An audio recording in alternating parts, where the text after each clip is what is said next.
All right, so we're on this 2005 Saab. I don't know, about a month and a half ago, we had a computer rebuilt, a PCM rebuilt on this car, and it ran great for about a month, and then the check engine light came on, started doing the same thing it was doing before. And the guy that rebuilt my computer wanted me to change the fuel injectors when he rebuilt it last time, and I didn't do it because I checked the injectors. And the continuity across all of them were pretty close to the same. They read pretty good. But anyway, so a month later, got the same codes, open circuits to all four fuel injectors. I had already checked the wiring on it earlier today when I went through and went ahead and checked all the wiring, all the grounds, all the powers, all that good stuff. And there was nothing being sent from the computer to the injectors. It was just that they were just dead. So I don't know. He swears up and down that you have to change the injectors. That's what causes the computer to go out. I'm not really sure. To me, the injectors seem like they check out okay. But he doesn't want a warranty unless I change the injectors. So we're going to go ahead and change the injectors on this car. I've already got the engine cover off. There's actually two engine covers, one for the injectors and one for the coils. And I got the PCM off, obviously, which you wouldn't have to do that if you were just changing the injectors. But anyway, I took these two lines off. And the easiest way to do that would be to pull your number 2 fuse under the hood and run it until the car dies, and then that'll purge most of your fuel out of your lines, so you don't lose a lot of fuel or spill a lot of fuel when you pull these lines off. So these are off, and then basically you have to take this fuel rail out, which I'd already started on.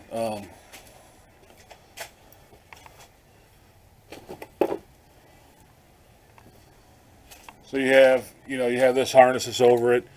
You're going to pull, there's two nuts, one here and one here. You pull that up. You're going to have to pull this cover off because you have to loosen the harness over here to get it out. And then you have a fuel pressure regulator hose you'll pull off. And then my bolt already came out for the rail on this side when I pulled the harness off. So you got one more bolt here that comes out. And then theoretically, this should lift off. You have to unplug 4 of your injectors. So I'm going to go ahead and pull this bolt out and start to lift this rail off. Alright, so I probably jumped the gun a little bit on this. You have this coolant crossover pipe that has to come up. It's just a 14 millimeter bolt.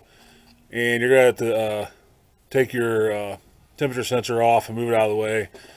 So you get the 14 out, and then over here, down in the block,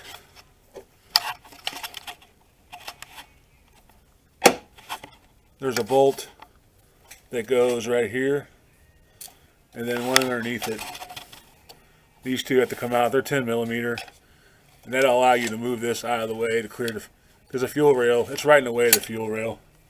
So you just pull that up out of the way. So at this point, your fuel rail should be pretty loose. You can see this one's real loose. So now we're going to disconnect the injectors. And these have those stupid little blue tabs on them. I don't know if I can get it in there.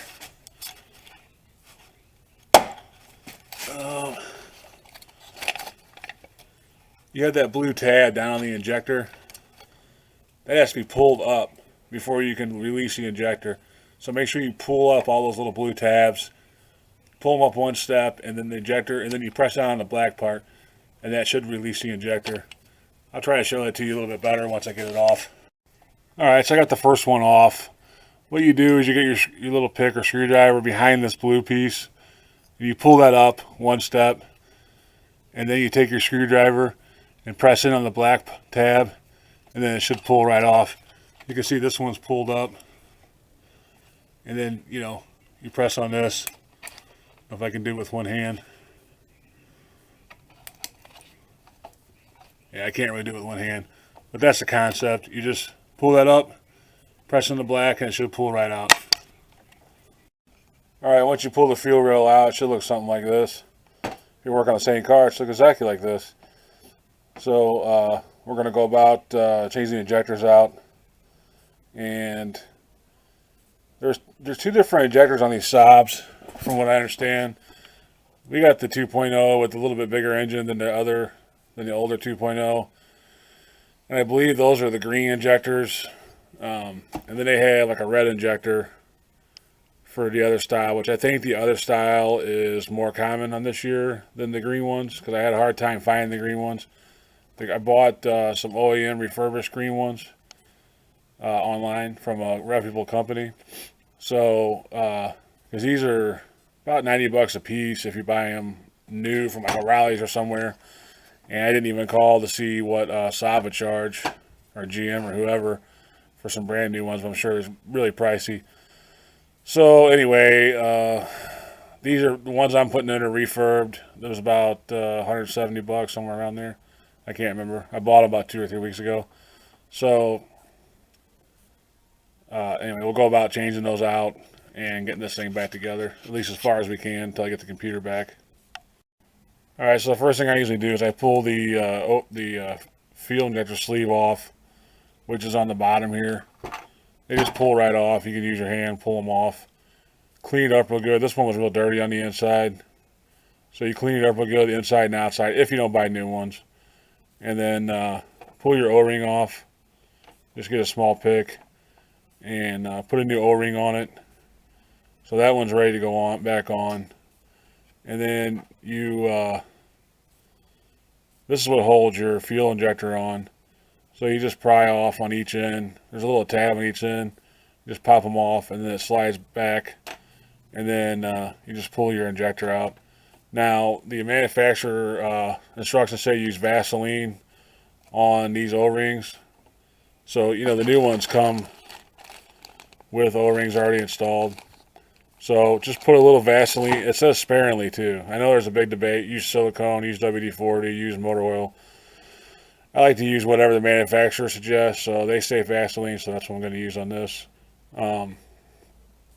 So, you know, don't glob it. Whatever you use, don't glob it on, because you don't want that getting into your fuel rail, so, or clogging your injector. So just, it says sparingly in the book, and that's a good, it's always a good idea. Just barely coat these up with the Vaseline if you got a Saab, and make sure you coat these too. And anyway, you do all four like that, and then we'll put it back in. And when you put it back in, try to orient them close to where they were so you can put your wiring. Just kind of remember where they're these are all, you know, facing to the right a little bit.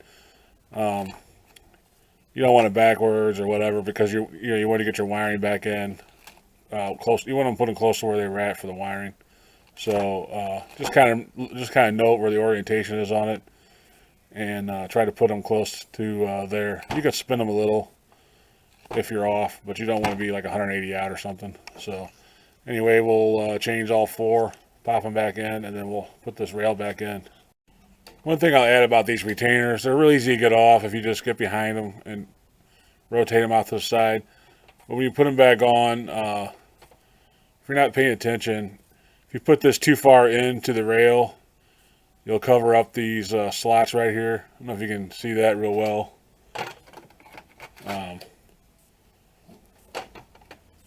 But there's little slots right here, and you want to push those into the slots so they won't go on. This won't go on if that's not sticking out far enough for that to grab those slots.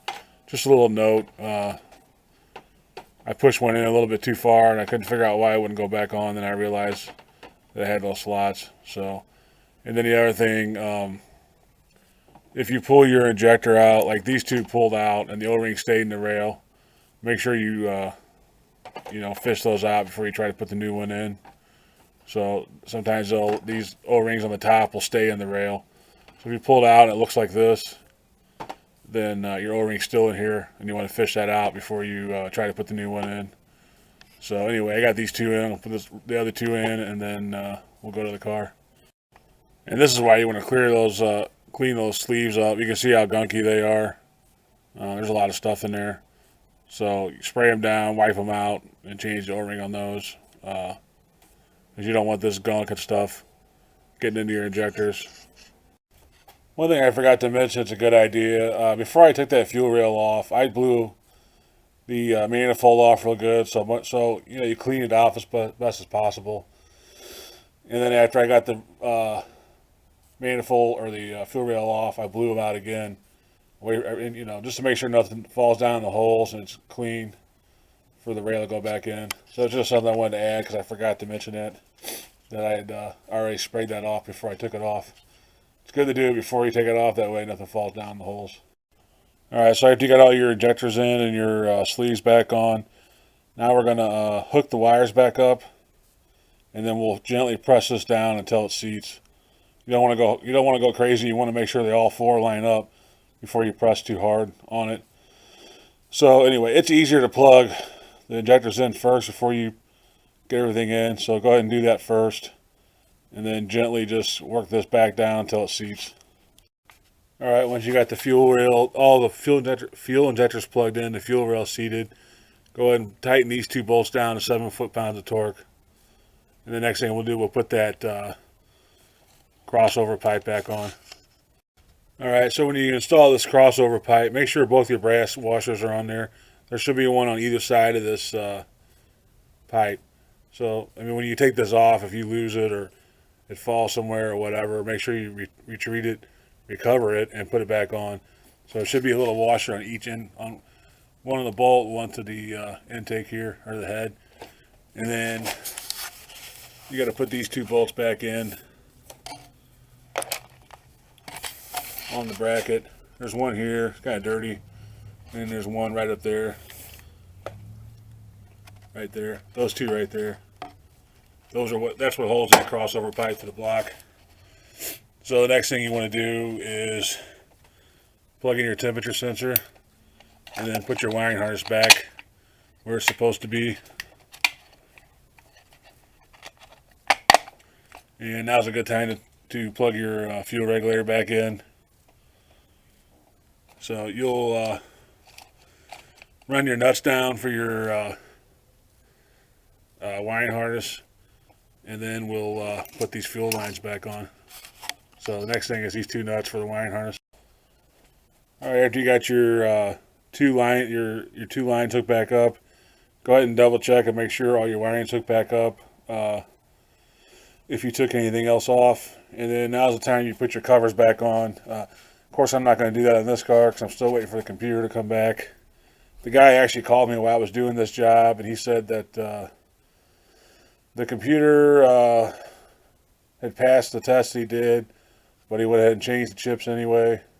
He's still convinced it's the fuel injectors, which there was no power coming out of the computer when I checked it earlier. So I don't know, we'll see.